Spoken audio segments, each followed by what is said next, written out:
Halo guys, jumpa lagi dengan Sofyan dari Wirta Gadget. Berbicara mengenai Xiaomi, tentu selalu tentang produk yang punya spesifikasi tinggi namun punya harga yang terjangkau. Sebut saja mulai Poco M3, Poco X3 NFC hingga Xiaomi Mi 10T. Semua punya spesifikasi yang tinggi dan punya harga yang sangat terjangkau ya. Tapi tahukah kalian kalau ada satu smartphone Xiaomi di harga 3 jutaan yang ternyata sangat nggak diperhitungkan nih? Siapa dia? Yap, ini dia Redmi Note 9 Pro.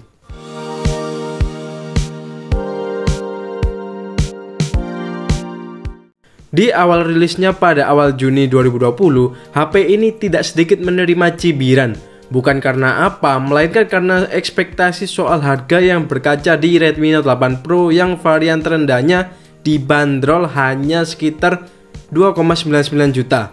Kemudian penerusnya Redmi Note 9 Pro ini hadir dengan harga mulai 3,399 juta.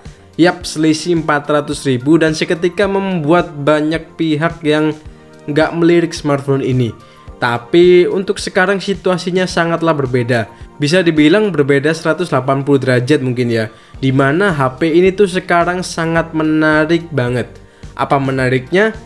Oke, kita mulai dari yang pertama, dari bagian desain.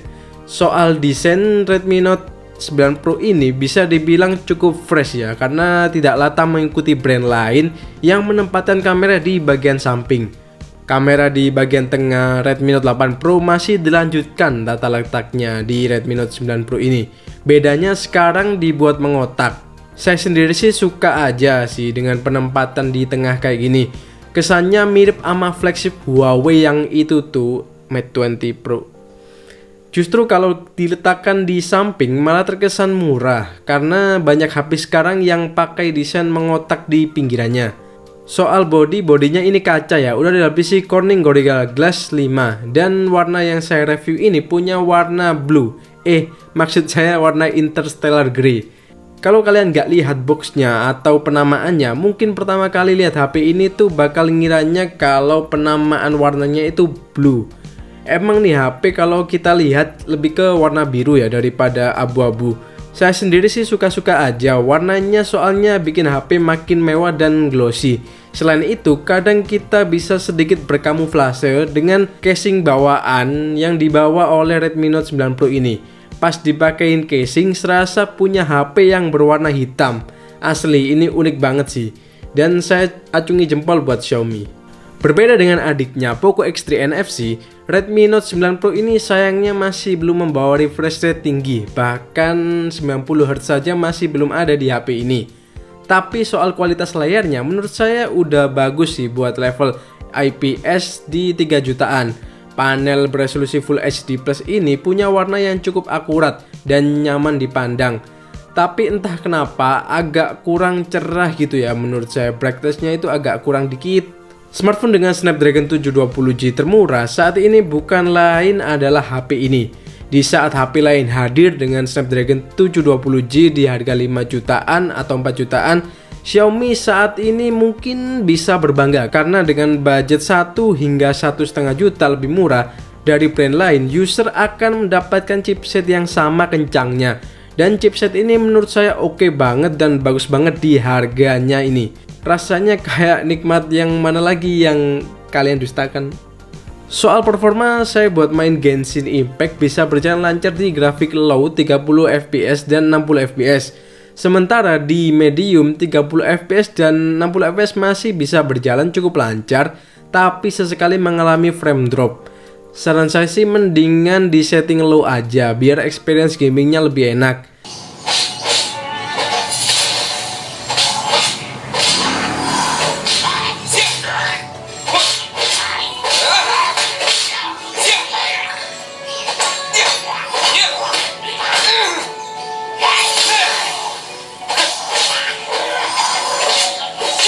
Buat main PUBG, kita bisa setting mentok ke Smart Ultra dan gyronya ini aman ya, nggak ada masalah sedikit pun.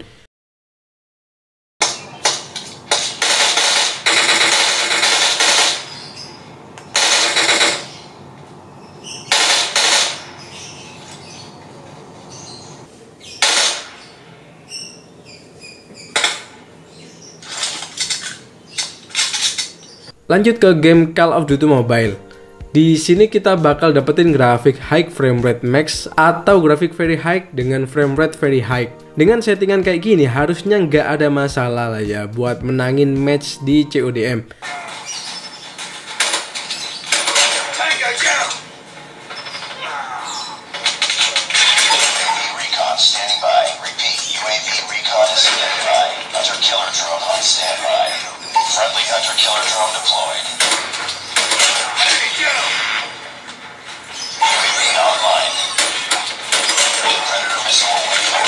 Kalau buat main Mobile Legends sudah tentu HP ini aman banget karena udah bisa main di frame rate tinggi.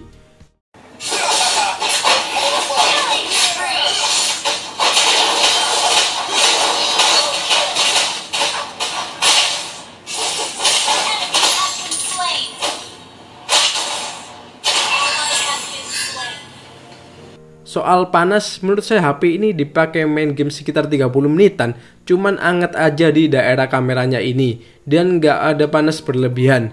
Dan buat saya, daya tahan baterainya ini cukup mengesankan ya, dimana kita bisa dapetin screen on time dari 6 jam hingga 9 jam. Dan ini saya pakai dual SIM loh.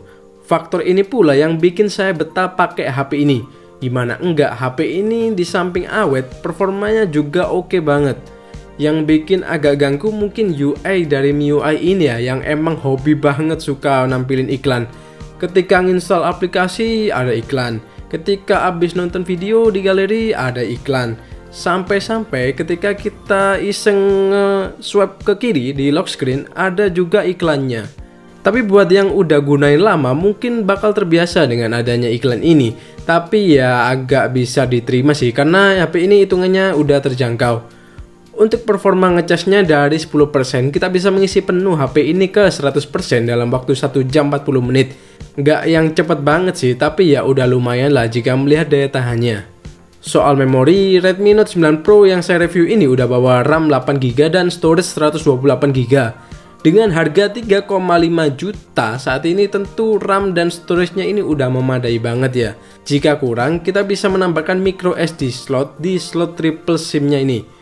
RAM 8GB di Redmi Note 9 Pro ini ternyata juga masih enak ya buat dipaduin dengan MIUI 12. Buat multitasking masih nyaman dan buat switch dari 2 game masih bisa berjalan bebarengan. Tak seperti di Poco X3, fingerprint di Redmi Note 9 Pro ini punya build quality yang jempolan alias bagus. Untuk unlocknya juga udah cepet dan jarang banget miss. Oh ya, di Redmi Note 9 Pro ini juga masih disertakan infrared blaster, sehingga kita bisa banget buat gantiin peran remote TV atau remote AC yang entah kadang letaknya di mana. Notifikasi di HP ini juga mudah dilihat karena di atas kamera atau di jajaran earpiece ini ada satu LED flash yang bisa bantu kita mengetahui kalau ada notifikasi pesan baru di smartphone ini. Saya sih suka banget brand yang ngasih hal kecil yang sangat membantu kayak gini. Redmi Note 9 Pro juga udah dibekali NFC, sehingga buat yang butuh NFC, HP ini sudah harus kalian masukkan dalam salah satu kandidatnya. Sektor kamera adalah sektor favorit saya di smartphone ini. Redmi Note 9 Pro bawa 4 kamera belakang dengan resolusi 64MP f1.89 Samsung ISOCELL GW1, kamera wide angle 8MP f2.2, kamera makro 5MP f2.4, dan juga kamera depth 2MP f2.4. Di bagian kamera depan ada kamera beresolusi 16MP f2.4. Untuk kamera utamanya meskipun pakai sensor Samsung, namun ternyata kualitasnya bagus dan menurut saya kadang malah lebih baik nih dari Poco X3 yang pakai sensor Sony. Kamera smartphone ini tampil sangat prima ya di kondisi daylight. Dynamic range-nya oke dan masih cukup detail walau agak over sharpening dikit. Yang mungkin agak berlebihan ada pada cara kamera ini menghandle warna merah ya. Warna merah yang disajikan itu kadang over banget sehingga yang tadinya merah agak cerah bisa jadi agak gelap ketika habis processing. Tapi overall masalah ini tidak sering terjadi sih.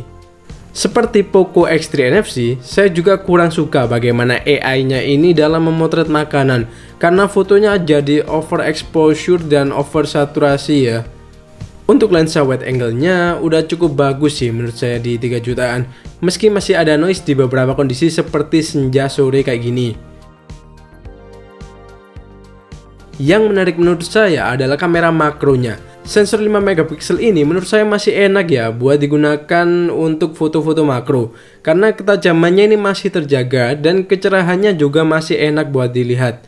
Menurut saya kamera makro di HP ini tuh harusnya ditiru oleh brand-brand lain ya. Karena kualitas makro 2 megapiksel itu udah nggak banget sih di 2021. Untuk foto potretnya juga menurut saya bagus. Separasi objek dan backgroundnya juga rapi. Dan tampak bokehnya ini cukup natural.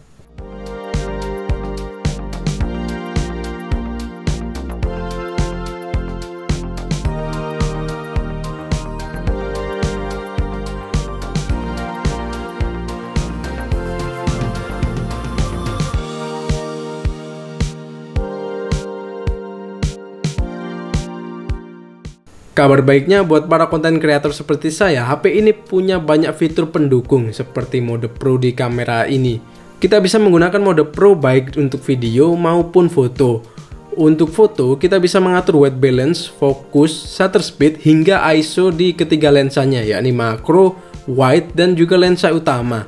Buat yang hobi edit foto RAW, di sini juga disediain fitur foto RAW. Sementara untuk mode Pro Video, modenya juga hampir sama seperti mode Pro Foto, yakni kita bisa ngatur di ketiga lensanya. Fitur kayak gini tuh saya apresiasi banget ya, karena nggak semua brand mau seniat ini bikin fitur di kameranya. Good job Xiaomi. Untuk kualitas videonya ini menurut saya udah bagus ya, di 1080 30 fps. Stabilisasinya ini udah oke. Namun sayang di 60 fps dan juga 4K videonya masih belum ada stabilizer. Tapi ya kualitas 1080p ini juga udah bagus sih di kelas menengah. Jadi ini adalah sampel video dari Redmi Note 9 Pro dengan resolusi Full HD ya di 30 fps. Dan ini cukup stabil sih kalau kita lihat di viewfindernya. Dan kalau kita bawa lari gimana ya?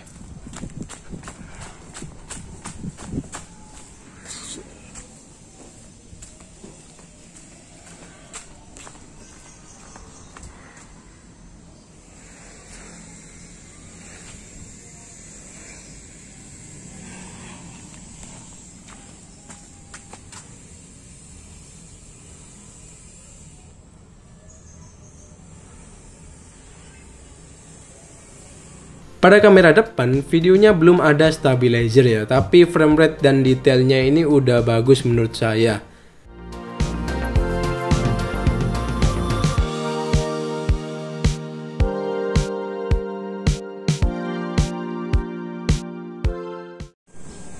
Sementara itu ini adalah sampel dari kualitas kamera depan Redmi Note 9 Pro dengan resolusi Full HD ya. Kita bawa agak lari. Gimana kalau menurut kalian? Tulis di kolom komentar di bawah ya. Oh ya, di Redmi Note 9 Pro kita bisa merekam slow motion di 120 fps di 1080p dan juga 240 fps serta 960 fps di resolusi HD. Soal super slow mo-nya, menurut saya super slow mo-nya ini murni software ya. Tapi ya fitur kayak gini itu it's nice to have sih buat fun-fun aja dan share ke sosmed.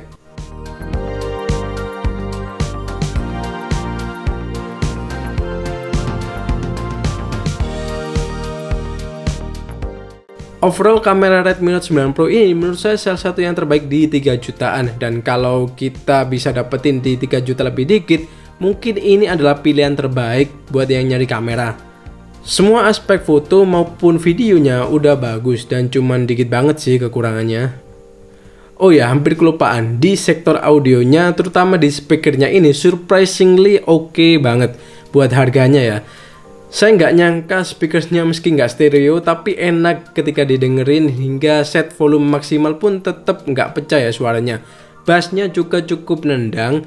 Yang menurut saya mungkin agak kurang itu dukungan software penunjang buat headsetnya aja. Fiturnya seperti AAC di sini agak kurang bisa menambah experience ketika mendengarkan musik lewat earphone.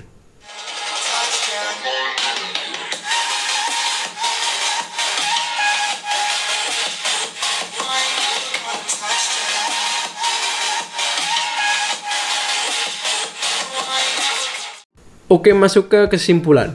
Sebenarnya saya agak bingung nyari di mana kekurangan dari HP ini jika melihat harganya sekarang. Hampir 80% aspek terbaik HP 3 jutaan ada di smartphone ini.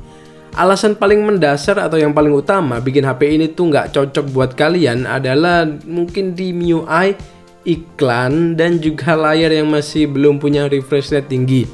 Dengan masih goibnya Poco X3 NFC, menurut saya nggak ada salahnya dan malah menurut saya mending beli HP ini ya. Karena HP ini lebih stabil dari Poco X3 NFC chipsetnya yang saya rasa sejauh ini. Kameranya juga kadang lebih baik, serta yang paling penting adalah ketersediaannya yang melimpah ruah. Oke, sekian dulu review Redmi Note 9 Pro di tahun 2021 ini. Buat 2021 HP ini masih layak banget ya buat dibeli, kecuali nih Anda yang emang nunggu Redmi Note 10 Pro yang hadir di bulan Maret ini. Oke, Sofyan pamit undur diri dan kita bakal jumpa lagi di video selanjutnya.